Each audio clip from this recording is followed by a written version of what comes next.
दोस्तों मैं शिवम कुर्मी। आज हम देखेंगे exercise 4.3 class 10th NCERT maths. जी हाँ, 10वीं की क्लास की जो मैथ्स है उसका हम 4.3 एक्सरसाइज देखेंगे। इसके पहले की दो एक्सरसाइज हमने देख ली हैं और अच्छे से पूरे क्वेश्चन जो है कंप्लीट कर लिए हैं। तो देखते हैं, थोड़ा सा इंट्रो देखो। सबसे पहले फॉर्म तो है कि हमारा स्टैंडर्ड फॉर्म है ax² + bx + c = 0। ये हमारा स्टैंडर्ड फॉर्म है। ठीक है दोस्तों, ये हमारा क्वाड्रेटिक इक्वेशन का स्टैंडर्ड फॉर्म है। क्वाड्रेटिक इक्वेशन कैसे कहते हैं? जिसमें वेरिएबल की मैक्सिमम पावर 2 होती है। ये हम सब चीज देख चुके हैं, फिर भी हल्का हल्का थोड़ा सा देख लें। ये जो होता है दोस्तों वो होता है कॉफिशिएंट ऑफ x²। मतलब x² के साथ जिस नंबर का मल्टीप्लाई होता है वो a होता है। दूसरा b होता है कॉफिशिएंट ऑफ x के साथ जिस नंबर का मल्टीप्लाई होता है वो b होता है। और c होती है दोस्तों आपकी कांस्टेंट वैल्यू। क्या होती है? Constant value. तो जिसके साथ XYZ नहीं होता है वो C होता है। क्लियर है? चलो ठीक है, एग्जाम्पल से हम आपको बता दें। जैसे हम एग्जाम्पल की बात करें, ये लिखा है 4x² + 2x + 3 = 0। तो जब हम a की बात करेंगे तो देखो x² के साथ किसका मल्टीप्लाई है? 4 का, तो a हो जाएगा 4। b की बात करें तो जो x के साथ होता है वो b होता है, मतलब ये 2। और c हो जाएगा जिसके साथ XYZ नहीं है। तो ये तीनों वैल्यू आपको मिल गई हैं। क्लियर है? अब इतनी जानकारी होने के बाद अब आपको बताना है कि इस क्वाड्रेटिक इक्वेशन की जो है नेचर क्या है। हम इसको लेकर अभी बता देंगे आपको। क्लियर? तो कुछ कंडीशन है जिसको हम बोलते हैं डिस्क्रिमिनेंट। तो एक फॉर्मूला है डी, जिसको डिस्क्रिमिनेंट बोलते हैं। इसका फॉर्मूला है दोस्तों b² - 4ac। b² - 4ac। जी हाँ, capital D is equal to b² - 4ac। Nature of roots पूछा जाता है। क्या पूछा जाता है? Nature of roots. तो नेचर ऑफ रूट्स पूछा जाता है तो आपको इस फॉर्मूले से आपको पता चलेगा। ठीक, कब? इफ, देखो यहां पर इफ लगा दें, if d is greater than 0। If d is greater than 0 साथ में लेकर चलेंगे दोस्तों। d इज ग्रेटर देन 0, ये कोई नंबर लाइन है, यहां पर 0 है, ये +1, ये 2, ये 3, ये 4। तो 2, 3, 4 एंड सो ऑन, मतलब पॉजिटिव में इस तरफ बढ़ेगा। इस तरफ से इस तरफ -1, -2, -3। क्लियर है? और इस तरह से -∞। बहुत अच्छे से ध्यान दीजिएगा। तो when d is greater than 0, मतलब d की वैल्यू जो है 0 से यदि लार्जर हो, बड़ी हो, तो जो वैल्यू होती है दोस्तों वो इंक्रीज होती है पॉजिटिव साइड। तो कभी भी यदि कहा जाता है क्वेश्चन में कि d की वैल्यू 0 से या 0 से बड़ी है, 0 से बड़ी का मतलब यह है कि वैल्यू पॉजिटिव होनी चाहिए। कैसी होनी चाहिए? पॉजिटिव। तो टू डिस्टिंक्ट रियल रूट्स होते हैं। Two distinct real roots. कैसे नेचर होता है? Two distinct real roots. Clear? If d is less than 0, यदि d की वैल्यू 0 से छोटी हो, तो d 0 से छोटी, देखो 0 से छोटी मतलब माइनस में हो, नेगेटिव वैल्यू हो दोस्तों। कैसी हो? नेगेटिव वैल्यू हो। इस चीज का ध्यान रखिएगा। यदि वैल्यू नेगेटिव आए, इस पर आप यदि इन तीनों वैल्यू को रखोगे और सॉल्व करोगे तो वैल्यू नेगेटिव आए, यदि नेगेटिव आती है तो वैल्यू जो है नो रियल रूट्स रखती है। नो रियल रूट्स, कोई भी रियल रूट्स नहीं रखती है। If d is equal to 0, यदि d इज इक्वल टू 0 हो जाए, इसको सॉल्व करें तो वो 0 आ जाए, तो टू इक्वल रूट्स हो जाएंगे। Two equal EQUALE, two equal real roots, मतलब दोनों वैल्यू जो होंगी एक सी होंगी, एक समान होंगी। क्लियर है? ये तीनों कंडीशन आपको जो है अच्छे से पढ़ना है इस पूरी एक्सरसाइज में और निकालना है। चलो ठीक है, इनको हम डिटेल में आपको समझा दें। तो क्लियर है? यहां पर ध्यान दीजिएगा। जैसे कोई इक्वेशन है 2x² + 4x + 3 = 0। d की वैल्यू निकालना है दोस्तों। a का मान कितना है? देखो यहां पर से, यहां पर हम लिख दें a = 2, b = 4 और c = 3। क्लियर है ना? अब भी हमने बताया। तो वैल्यू रखते हैं, देखो b² - 4ac। तो b², 4 का स्क्वायर -4 × 2 × 3, हमने सब वैल्यू यहां पर पुट कर दी। 4 4 जा कितना हो गया? 16, 4 2 जा 18 और 18, 4 2 जा 8, 4 2 जा 8, 8 3 जा 24। अब जब 16 - 24 यदि आप करते हो, मतलब 16 में से 24 सब्ट्रैक्ट करोगे दोस्तों, कहने का मतलब ये है, तो कितना बचेगा? -8। तो ये जो -8 है तो वो 0 से छोटा है। कैसा है? 0 से छोटा है। ध्यान रखिएगा, इस d को सॉल्व करने पर, इस फॉर्मूले में वैल्यू रखने पर यदि वैल्यू नेगेटिव आती है तो वो क्या कही जाती है? 0 से छोटी या उससे स्मॉलर है। यदि ये पॉजिटिव आती तो ये ग्रेटर कहलाती, और यदि ये 0 आ जाता तो इक्वल कहलाता। तो अभी इसके अनुसार इसके बेस पर हम बोल सकते हैं कि -8 जो है 0 से छोटा है, स्मॉलर है, तो हम बोलेंगे कि this equation have no real roots. This equation have no real roots मतलब यह इक्वेशन जो है कोई भी रियल वैल्यू एग्जिस्ट नहीं करता है। इस तरीके से आपको ये चेक करना है। अब हम क्वेश्चन करते हैं एक्सरसाइज 4.3 के पूरे क्वेश्चन। आपको अच्छे तरीके से एक एक चीजें याद आ जाएंगी, कंप्लीट हो जाएगा, कहीं भी किसी भी की वीडियो देखने की जरूरत नहीं पड़ेगी। चलो दोस्तों स्टार्ट करते हैं एक्सरसाइज 4.3। क्वेश्चन नंबर फर्स्ट क्या है, देखिए क्वेश्चन नंबर फर्स्ट कह रहा है find the nature of the roots. क्या करना है, आपको नेचर बताना है दिए गए क्वाड्रेटिक इक्वेशन का। Following quadratic equation if the real roots exist, यदि रियल रूट एग्जिस्ट करता है तो उनको फाइंड करना है, उन रूट्स को आपको फाइंड करना है। यदि रियल रूट्स नहीं है, उसका नेचर में रियल रूट्स नहीं है, तो आपको उनको फाइंड नहीं करना, क्योंकि पॉसिबल ही नहीं है कि वो फाइंड हो सके। तो चलो ठीक है दोस्तों, देखते हैं अपन। ठीक, क्वेश्चन नंबर फर्स्ट क्या लिखा है, 2x square minus 3x plus 5 equal 0। जब हम स्टैंडर्ड फॉर्म से कंपेयर करेंगे तो ax square plus bx plus c is equal to 0। Compare the standard form, तो a की वैल्यू कितनी हो जाएगी 2, मतलब जो x स्क्वायर के साथ है। b की वैल्यू हो जाएगी -3 और c की वैल्यू हो जाएगी 5। वेन d निकालना है तो d का फॉर्मूला होता है b square minus 4ac। Find करते हैं तो -3 का स्क्वायर -4 इंटू 2 इंटू 5, क्लियर है। 3 का स्क्वायर 9 माइनस 4 2 जा 8, 8 5 जा 40, 8 5 जा 40, तो कितना हो गया माइनस का 31। और माइनस का 31 जो है 0 से छोटा है, मतलब से स्मॉल है। तो हमने पढ़ा है दोस्तों, अभी देखा है हमने जस्ट कि when d is less than 0, when d is less than 0, तो क्वाड्रेटिक इक्वेशन, या फिर आप लिख सकते हैं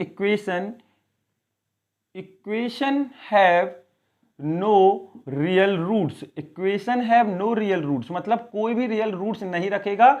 और इसने बोला है क्वेश्चन ने कि यदि रियल रूट्स हो, एग्जिस्ट करता है रियल रूट्स, तो आपको वैल्यू फाइंड करना है, अदरवाइज वैल्यू फाइंड नहीं करना है। मतलब इसका कोई भी रियल रूट्स नहीं होगा तो हम इसको यहीं पर छोड़ देंगे, यहां से रियल रूट्स फाइंड नहीं होगा। अगला क्वेश्चन देखते हैं, question number second.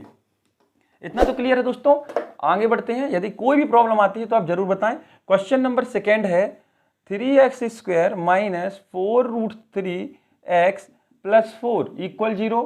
Compare the standard form ax square plus bx plus c equal to 0। जब आप इस स्टैंडर्ड फॉर्म से कंपेयर करोगे तो a is equal to 3, b is equal to -4 root 3 and c is equal to 4।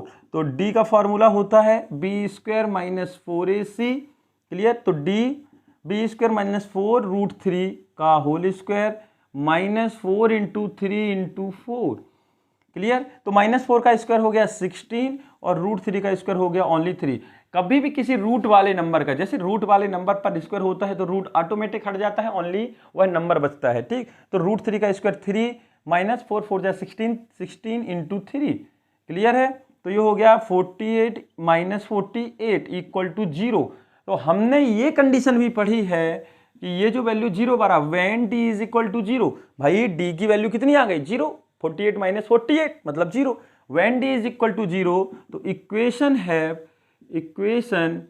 Have two equal real roots, two equal real roots मतलब इसमें आपको find करना है। इसमें बोला है रियल रूट्स एग्जिस्ट करे तो आपको फाइंड करना है, मतलब इसमें रियल रूट जो है एग्जिस्ट कर रहे हैं और दोनों वैल्यू कैसी होंगी, इक्वल होंगी, मतलब सेम होगी। यदि 3 है एक की वैल्यू तो दूसरा का मान भी 3 ही होगा। तो फाइंड करते हैं दोस्तों, ठीक है।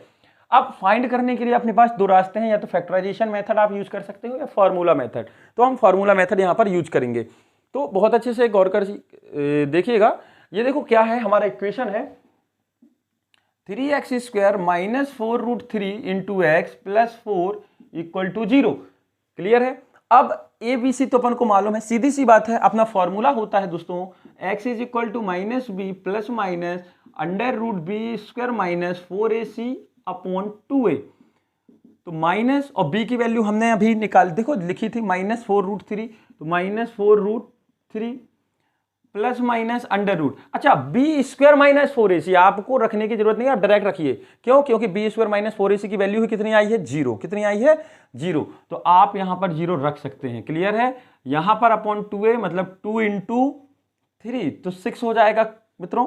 आगे बढ़ते हैं, x is equal to minus minus plus तो 4√3/6, 2 से कैंसिल, 2 2 जा 4, 2 3 जा 6, तो वैल्यू आ गई आपकी दोस्तों 2√3/3 और दूसरी वैल्यू भी हो जाएगी 2√3/3। ये आपके आंसर क्लियर, क्योंकि उसने बोला कि 2 इक्वल रूट्स आएंगे, यदि एक जो वैल्यू आएगी सेकेंड वैल्यू भी वही होगी। तो इस चीज का विशेष ध्यान रखिएगा कि आपका आ गया 4√3/6, 2 3 जा 6 ये फॉर्मूला रखा और 2√3/3 क्लियर है, ये आपका आंसर। अगला देखते हैं दोस्तों क्वेश्चन नंबर 3 इसी का। बहुत अच्छे से आपको पहले चेक करना है उसका नेचर।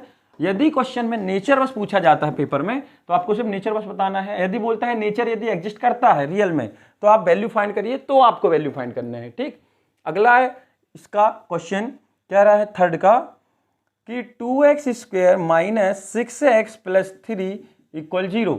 तो कंपेयर करोगे तो a = 2, b = -6 and c = 3। c = 3, a = 2, b = -6 और c = 3।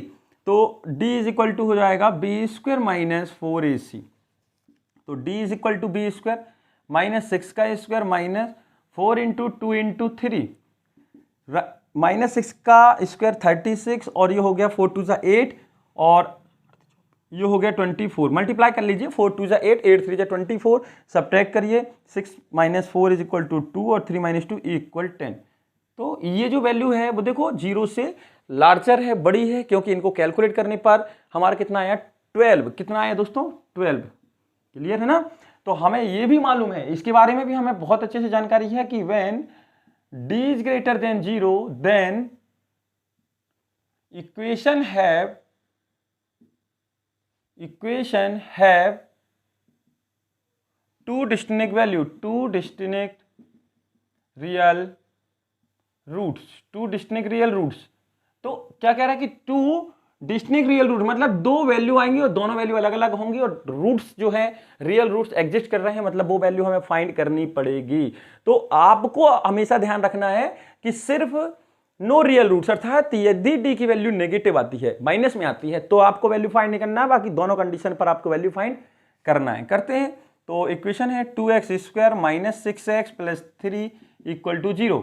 हम फैक्टराइजेशन लगाते हैं, तो 3 2 जा 6 है ना, 3 2 जा 6 फैक्टराइजेशन लगाते हैं जो अपन ने फर्स्ट एक्सरसाइज में पढ़ी है। तो ऐसे दो नंबर जिनका मल्टीप्लाई करने पर 6 आए और ऐड करने पर भी जो है 6 आए, तो ऐसा बताइए आपकी मल्टीप्लाई करने पर 6 आए और ऐड करने पर भी 6 आए, ऐसा कोई नंबर है आपके पास? अगर नहीं है तो हम फॉर्मूला मेथड का यूज करेंगे। ठीक है, हमसे नहीं बन रहा है, ठीक है, हमारे पास टाइम नहीं है, हम नहीं सोच सकते हैं। तो a = 2, b = -6 और c = 3।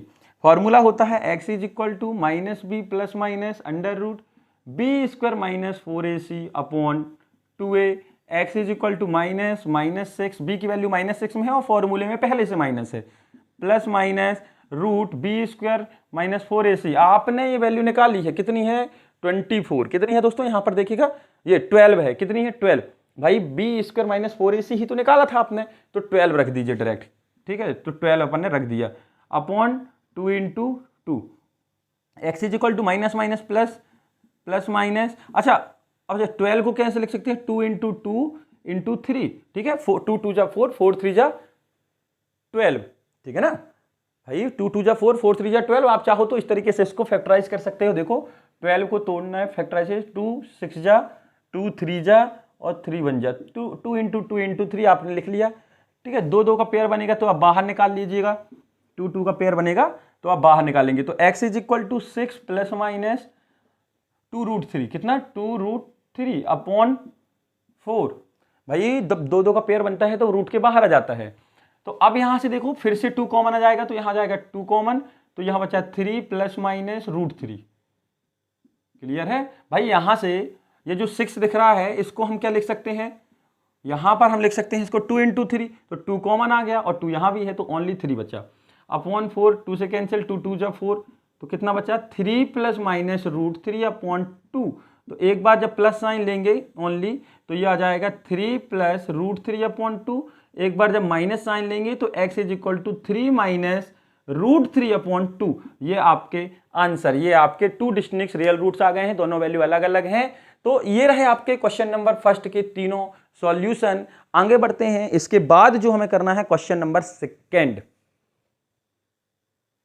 अगला क्वेश्चन है दोस्तों क्वेश्चन नंबर 2, कह रहा है फाइंड द वैल्यू ऑफ के। आपको के की वैल्यू फाइंड करनी है for each of the following quadratic equation, मतलब इन दोनों इक्वेशन के लिए आपको के फाइंड करना है, so that they have two equal roots. ये वैल्यू किस कंडीशन पर फाइंड करना है कि जब उसके दो इक्वल रूट्स होते हैं। कितने? दो इक्वल रूट्स होते हैं। और दो इक्वल रूट्स कब होते हैं? टू इक्वल रूट जब डी की वैल्यू 0 के बराबर होती है। मतलब यही है ना, आपने अभी 3 कंडीशन पढ़ी थी स्टार्टिंग में अपन ने जब एक्सरसाइज चालू की थी कि जो नेचर होता है वो 3 प्रकार का होता है। नो रियल रूट्स होता है, 2 डिस्टिंक्ट रियल रूट्स होता है और 2 इक्वल रियल रूट्स होता है। तीसरी कंडीशन जो है 2 इक्वल रियल रूट्स, वो कब होती है? जब डी की वैल्यू 0 आ जाए। तो इस कंडीशन पर उसने बोला है के निकालिए। तो पहला इक्वेशन है 2x² plus kx plus 3 equal 0। Standard form से कंपेयर करोगे ax² plus bx plus c is equal to 0 से।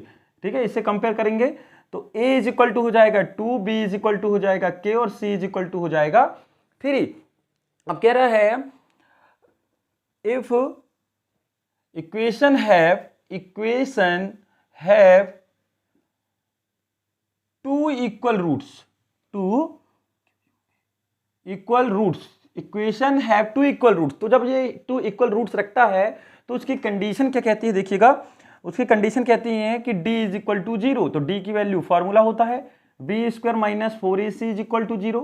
b का मान देखो यहां पर लिख लें, b की वैल्यू है k, तो हो गया k का स्क्वायर 4 इंटू 2 इंटू 3। हमने कुछ स्पेशल नहीं किया है दोस्तों। मित्रों देखो यहां पर इस दिए गए इक्वेशन से हमने a, b और c निकाला। a की वैल्यू 2, b की वैल्यू k और c की वैल्यू 3। फॉर्मूला था b² माइनस 4ac। जब इक्वल रूट्स रहते हैं तो उसने क्या बोला है? 0 के इक्वल होता है d। तो b² माइनस 4ac, b का मान हो गया k 4, a की वैल्यू 2 और c की वैल्यू 3। तो ये हो जाएगा k² minus 4 2 8 3 24 equal to 0। Clear? अब k² कांस्टेंट एक साइड ले जाएंगे, माइनस 24 जब ट्रांसफर होगा तो प्लस का 24। कितना? प्लस का 24। तो k इज इक्वल टू √24। अब √24 क्यों दोस्तों? बहुत अच्छे से ध्यान दीजिएगा। √24 का मतलब ये है कि जब हम ये स्क्वायर सामने ले जाएंगे तो रूट लग जाएगा। अब ये 24 हमें बाहर निकालना है। तो देखो फैक्टराइजेशन कर लीजिएगा रफ में, 2 1 जा, 2 2 जा, 2 6 जा, 2 3 जा और 3 1 जा 3। तो इस तरीके से ये बाहर आ जाएगा। तो k इज इक्वल टू 2 बाहर आ गया क्योंकि 2 का पेयर बना और अंदर 6 रह गया। ठीक, तो प्लस माइनस 2√6 ये आपका आंसर। ये हो जाएगी k की वैल्यू। प्लस माइनस से कभी भी यदि इस तरीके से यहां पर स्क्वायर लगा हो तो सामने वाली वैल्यू प्लस माइनस में लिखना है, मतलब एक बार प्लस में और एक बार माइनस में। क्लियर है? ठीक, आगे बढ़ते हैं। इसी का सेकेंड दोस्तों, सेम कंडीशन सेम प्रॉपर्टी सब कुछ, थोड़ा सा इक्वेशन चेंज। इक्वेशन है kx minus 2 plus 6 is equal to 0। तो सबसे पहले तो इसको स्टैंडर्ड फॉर्म में लाते हैं, तो मल्टीप्लाई करेंगे। kx के साथ करोगे तो हो जाएगा kx² minus 2kx plus 6 equal to 0। Standard form से कंपेयर करोगे तो ax² plus bx plus c is equal to 0। ये स्टैंडर्ड फॉर्म है, इसे कंपेयर करोगे तो a की वैल्यू देखो k है, ठीक है, और b की वैल्यू कितनी है? -2k है। भाई b की वैल्यू कितनी है? -2k है, साइन के साथ लिखना है दोस्तों। और c की वैल्यू है आपकी 6। हमने क्या बोला? इसने बोला है कि 2 इक्वल रूट्स होते हैं तो आप k फाइंड करें। तो 2 इक्वल रूट्स कब होते हैं? जब d की वैल्यू 0 होती है। d का फॉर्मूला है b² minus 4ac equal to 0। तो b की वैल्यू है -2k का whole square minus 4 into a की वैल्यू है k और c की वैल्यू है 6 इज इक्वल टू 0। 2 का स्क्वायर हो गया 4k² माइनस 6 4 जा 24k। कितना? 24k। तो ये हो गया 4k² माइनस 24k इक्वल 0। तो 4k², ये माइनस का ट्रांसफर हो गया राइट हैंड में जाएगा तो क्या हो जाएगा मित्रों? प्लस हो जाएगा। तो ये हो जाएगा 24k, एक k से k कैंसिल, तो हो गया 4k इज इक्वल टू 24। तो k इज इक्वल टू 24/4, ये इंटू में डिवाइड में चला गया, 4 6 24। तो k की वैल्यू आ गई दोस्तों आपके पास 6। कितनी आ गई? 6। ये आपका आंसर। अब बचे दोस्तों क्वेश्चन नंबर 3, 4 एंड 5। बहुत ही अच्छे से ध्यान दीजिएगा उन क्वेश्चनों को, और ये तो हुआ आपका कंप्लीट। देखते हैं क्वेश्चन नंबर 3। तो क्वेश्चन नंबर 3 की बात कर रहे हैं। क्वेश्चन नंबर 3, बहुत अच्छे से क्वेश्चन को पढ़िएगा, हम देखते हैं। It is a possible design a rectangular mango Grove. एक आम का बगीचा जो है बनाना है, क्या ये पॉसिबल कह रहा है? ये जरूरी नहीं है कि आपको लेंथ एंड ब्रेथ निकालनी, पहले आपको ये चेक करना है कि ये पॉसिबल है या नहीं है। यदि पॉसिबल नहीं है तो आप नहीं निकाल सकते हैं, ठीक है। तो क्या कह रहा है, it is a possible to design a rectangular mango grove, मतलब से बगीचा, whose length is twice breadth its breadth, मतलब इसकी जो लेंथ है मित्रों उसकी ब्रेथ की 2 टाइम्स है, ब्रेथ की 2 टाइम्स है, और इसका एरिया जो है वो 800 मीटर स्क्वायर दिया है। यदि ये पॉसिबल हो तो आप लेंथ एंड ब्रेथ निकालिए। तो चलो ठीक है, मान लेते हैं सबसे पहले तो ये डिपेंड किस पर है, ब्रेथ पर। तो let the breadth is equal to x metre, ठीक है। तो लेंथ कितनी हो जाएगी, इसने क्या बोला, जो लेंथ है वो ब्रेथ की 2 टाइम्स है, तो ये हो जाएगी 2x, ठीक। और गिवन है आपको एरिया, एरिया कितना है 800 मीटर स्क्वायर, 800 मीटर स्क्वायर। अब एरिया ऑफ रेक्टेंगुलर का फॉर्मूला होता है दोस्तों, length into breadth is equal to area, यही होता है फॉर्मूला, हम रख देते हैं। तो लेंथ इंटू ब्रेथ, लेंथ कितनी है आपकी 2x और ब्रेथ कितनी है x, और ये दिया है एरिया आपका 800, ये क्वेश्चन में दिया है length into breadth is equal to 800, multiply करो तो ये हो जाएगा 2x स्क्वायर इक्वल 800, ठीक, ठीक है। अब सबसे पहले तो ये है कि आपको ये भी बताना जरूरी है कि ये पॉसिबल है या नहीं है। तो सबसे पहले पॉसिबल के लिए देखो क्या करते हैं, क्या करेंगे हम, जैसे कि ये लिखा है 2x square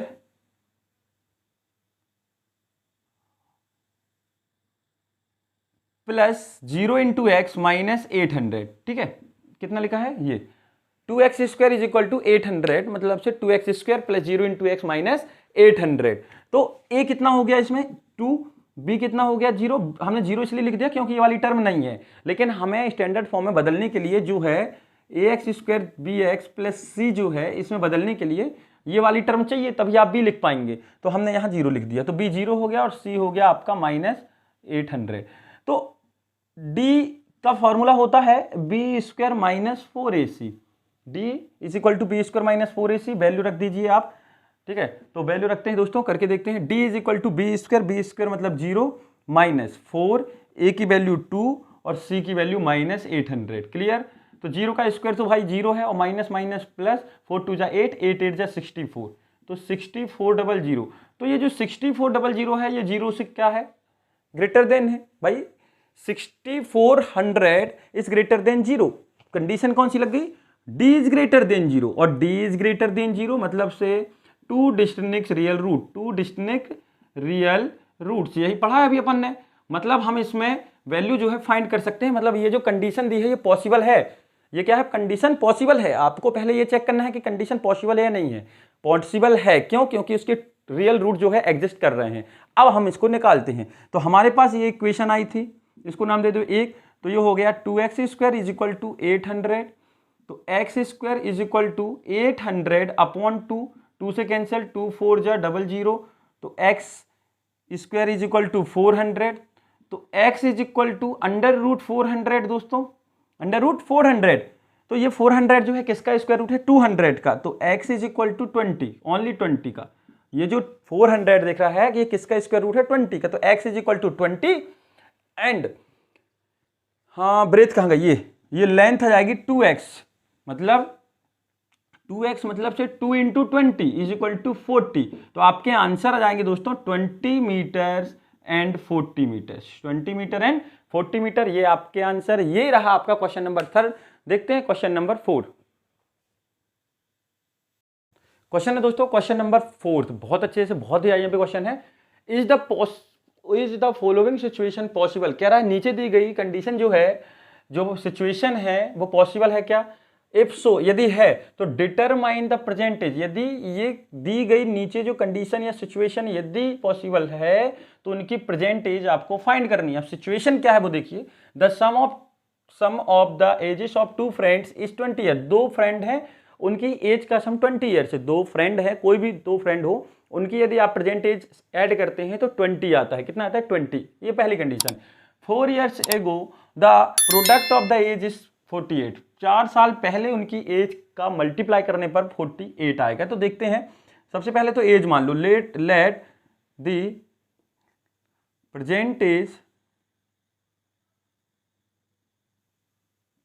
present ages are two friends x years and y year, कितनी मान ली x एंड y। तो अकॉर्डिंग टू फर्स्ट कंडीशन,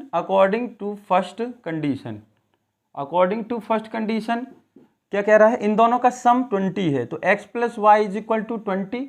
तो x की वैल्यू y की टर्म में निकाल लो तो हो जाएगा 20 माइनस वाई, ये प्लस का y इस तरफ गया तो माइनस का हो गया, ये हो गया equation first. Clear. Second condition कह रही है दोस्तों, अकॉर्डिंग टू सेकेंड कंडीशन, देखो यहीं पर लिख रहे हैं अकॉर्डिंग टू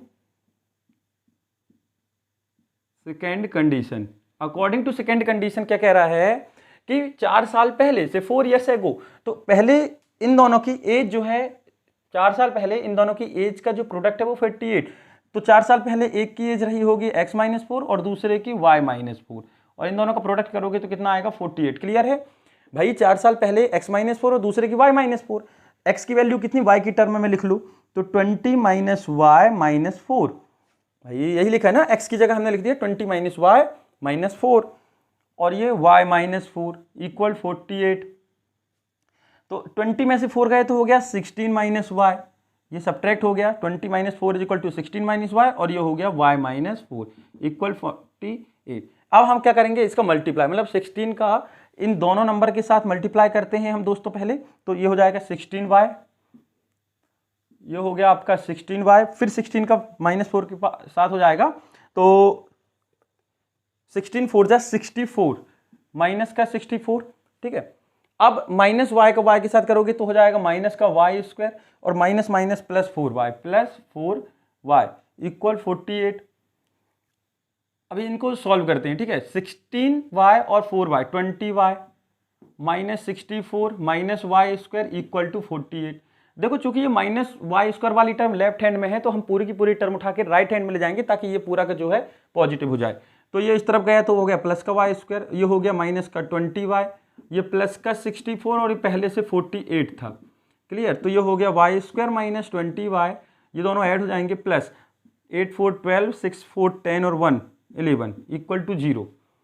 इन दोनों को ऐड कर दिया, 8 4 12 6 4 10 और 11। क्लियर। अब देखो a कितना आ गया 1 और b कितना आ गया -20 और c कितना हो गया 112, कितना हो गया 112, a की वैल्यू 1। तो हम पहले चेक कर लें कि ये पॉसिबल है कि नहीं है। b square minus 4ac, b square मतलब -20 का स्क्वायर माइनस 4 इंटू 1 इंटू 112, तो 20 का स्क्वायर 400 माइनस इसका 4 बन जा 4 बन जा 4 2 जा 8, तो ये आ गया माइनस का 48 चूंकि लेस देन 0 है तो नो रियल रूट्स। इसका जब हम फाइंड करेंगे दोस्तों ये कितना आया है -48 इज लेस देन 0, तो ये कैसी कंडीशन रखता है no real roots, no real roots मतलब इस कंडीशन पर, इस इक्वेशन पर कोई भी रियल रूट्स नहीं है, मतलब से ऐसी कोई भी कंडीशन यहाँ पर सही नहीं है जिसके कारण उन दोनों दोस्तों की एज आप निकाल सके। तो इस तरीके से ये जो सिचुएशन है वो पॉसिबल नहीं है। ये रहा आपका आंसर कि ये जो सिचुएशन